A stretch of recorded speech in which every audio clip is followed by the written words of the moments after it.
the Saturday before Christmas, and I've decided to show you some of the things we're going to be feasting on over this festive period, and of course drinking. In case you're curious as to what Italians really eat and drink at this time of year. Now, just to tell you, this is a selection. This is not everything. We haven't fully done our Christmas shop yet. All the fresh things like mozzarella, burrata, fresh panettone, and various other things that we will buy. We will get closer to the time. But for now, I've got a nice little selection to show you. I want to begin with this. This is a gift that we received, a really lovely present from a pasta company called Faella. Now, they are based in Naples, but they are a high-end pasta company. So you cannot buy their pasta in the supermarkets. You can only buy it direct from them on their website or from specialist shops. Now, inside this lovely gift box are a few different types of pasta. So we've got a couple of packets of linguine, which is this lovely pasta here. And the packaging just feels so nice. It feels like paper. It just feels really, really high end. And then we also have a couple of packets of spaghetti that you can see here. And again, really, really nice packaging. And then we have a couple of packs of a special type of pasta that I've never seen before, which they have called Vesuvio, which I can only imagine is after Mount Vesuvius, which if you look at the type of pasta, it's really curly and a little bit wild. And so I think they have used Mount Vesuvius as inspiration for this type of pasta. But this is a really, really lovely gift to receive at Christmas. So we are definitely going to be making use of that over the Christmas period. Now, what else can I show you? Well, a lot of the things on this table are sweet treats. I have an incredibly sweet tooth, so I'm all about the sweet food. We have Pandoro.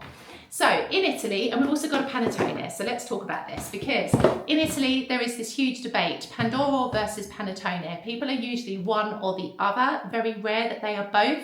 I have to be honest, I am both, I don't have a preference. These are, of course, mass-produced panettone and Pandoro.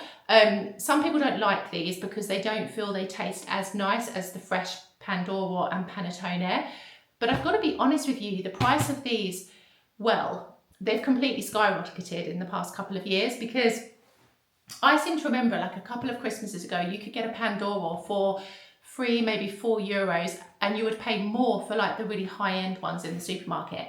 Now they're averaging around €9 for like a standard company one, and 15, 16 upwards for like the more high-end ones. So the prices are like really, really expensive now. But these are two that we've got here. This one is actually from Lidl. I have to be honest, I've actually really enjoyed eating some of the Christmas range in Lidl this year. So this is what we've got in terms of mass-produced Pandoro and panettone, but we are going to get a fresh one, and I'll probably, if I don't film it and put it in this video, I'll pop it on my Instagram stories so you can see it. Okay, what else? Stollen cake. I love Stollen cake. This for me is like a really traditional kind of cake to have at this time of year, and again it's from Lidl, so this I'm looking forward to eating as well. Then we have this. Now I've got a confession, this is actually empty. I've already eaten this, oh my goodness. Zanzibar.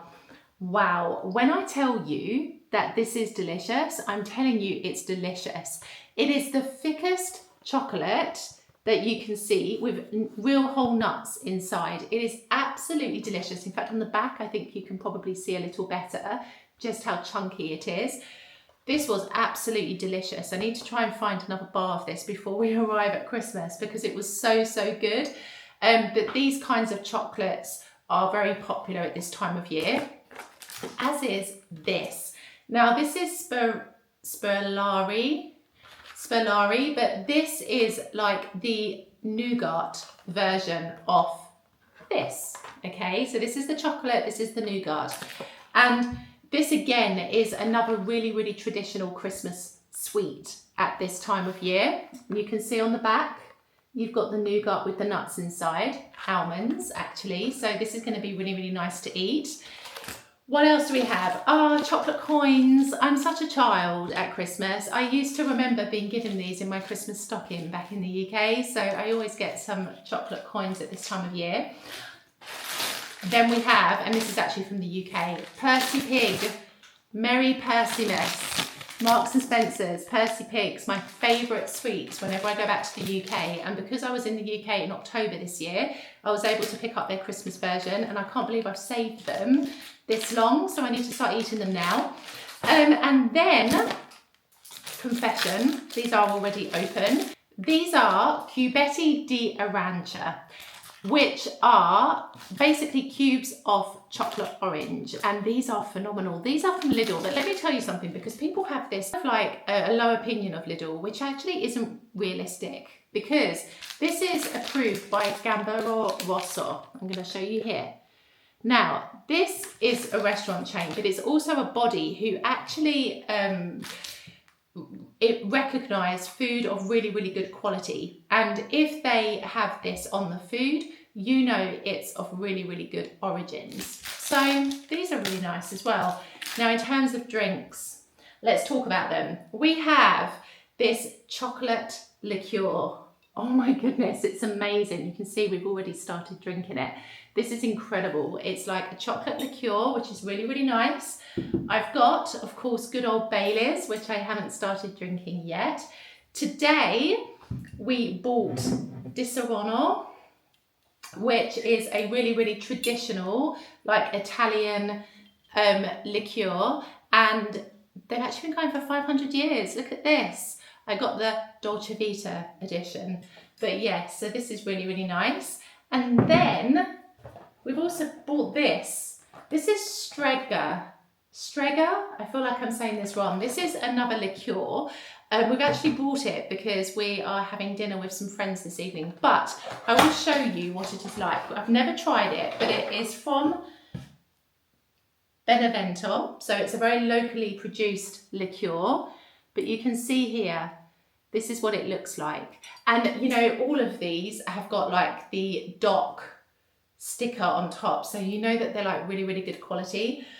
But yes, oh my goodness, quite a bit of alcohol. And we will buy fresh wine as well, but we will get that nearer time. So this is just a little glimpse into some of the things that I'm going to be eating over the festive period. This really is a time to eat. We don't have like a traditional like turkey dinner on Christmas Day. So this year, well, we're either going to be having beef Wellington or a pasta dish. We are sitting somewhere in the middle at the moment. And on Christmas Eve, we will have a seafood pasta. But this is it. This is just some of what I'm going to be eating this festive season.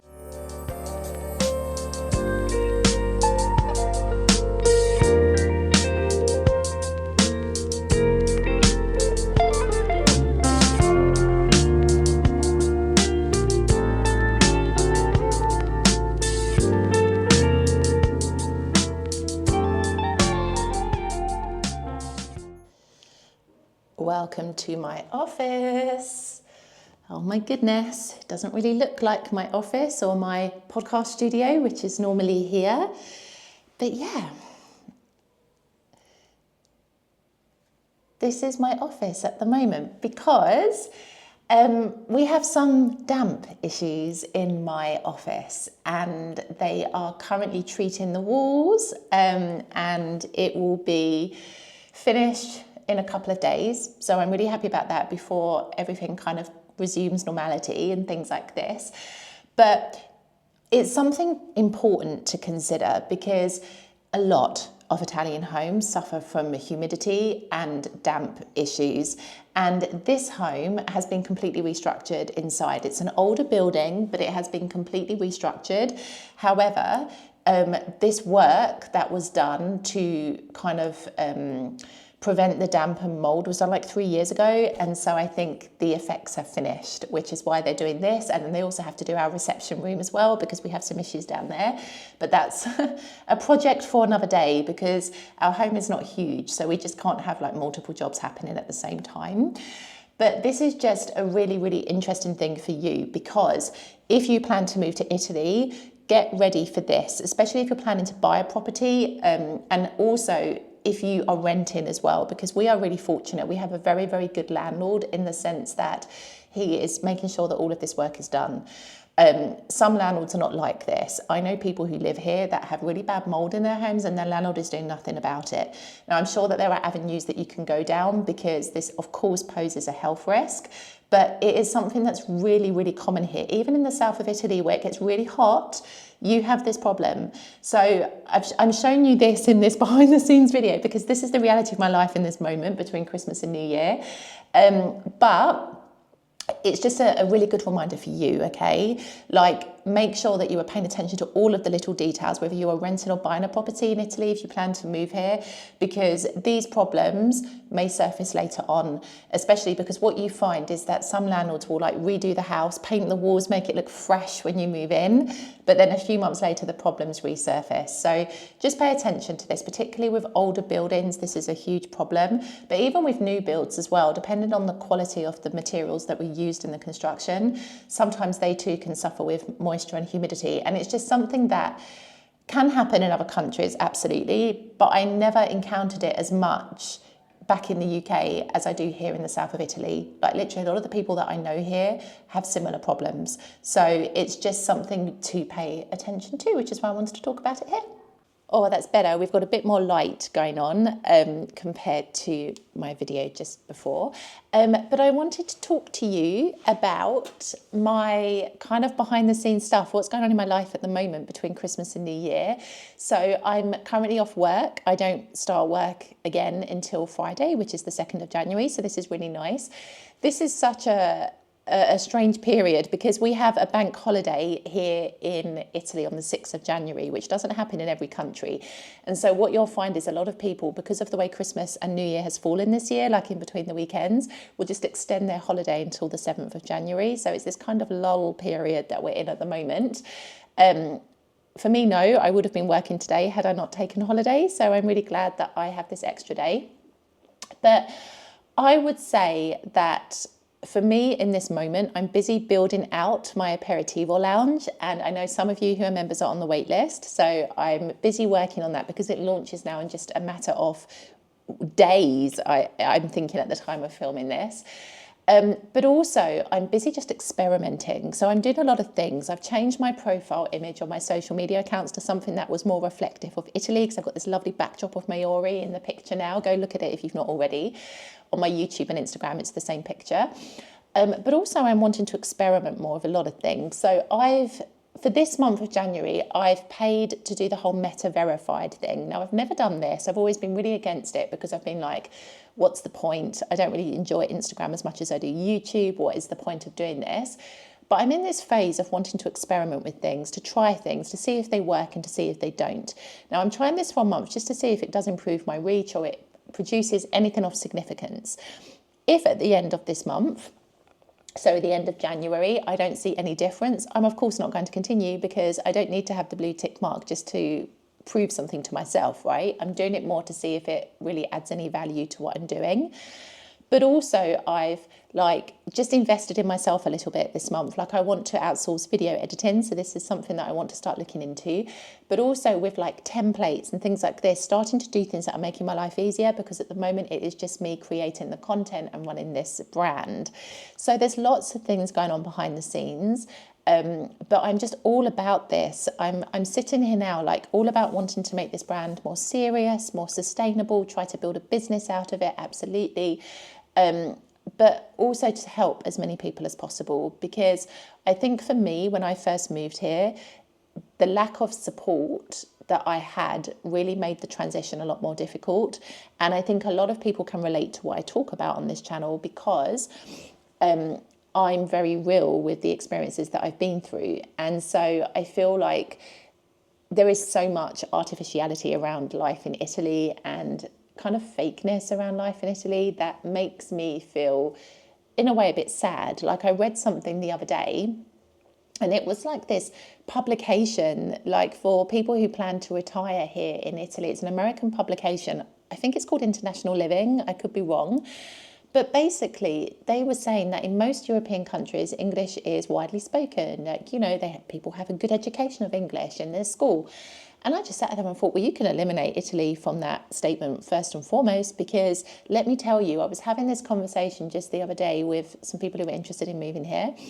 English is not widely taught here. This is the reason why I've had a solid job here for 7 years and will continue to work here, because English is in demand, because at state school level especially, it is given the minimum of attention, which is why many Italians go through life barely able to string a sentence together in English. And honestly, like in the north of Italy, you might get lucky and find people that speak the language, but certainly the further south you go, that number dwindles drastically.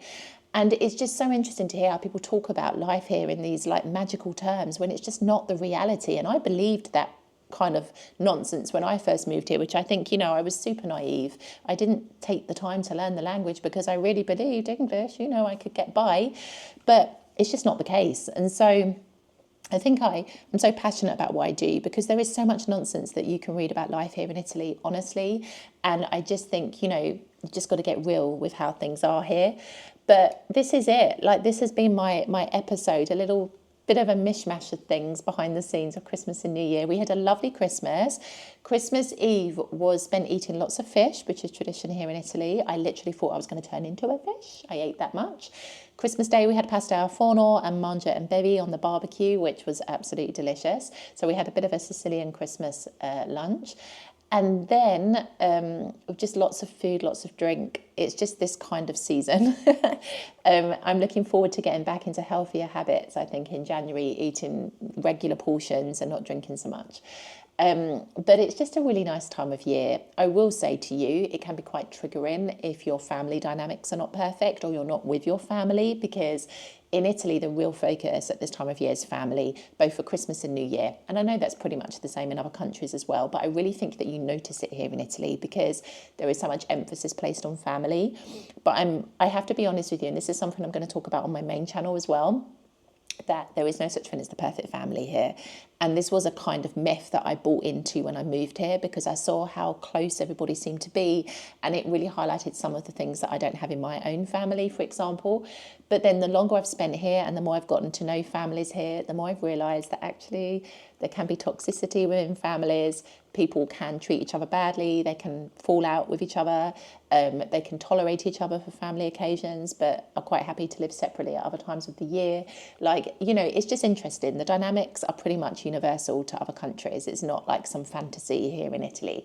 So it's an interesting thing, I think. But yeah, this is it. This has been our Christmas. New Year, we are here because Tina is super scared of fireworks, and so we're not going to do anything outside of the home for New Year. We will be here to celebrate it, just to be with her and to make sure she's relaxed.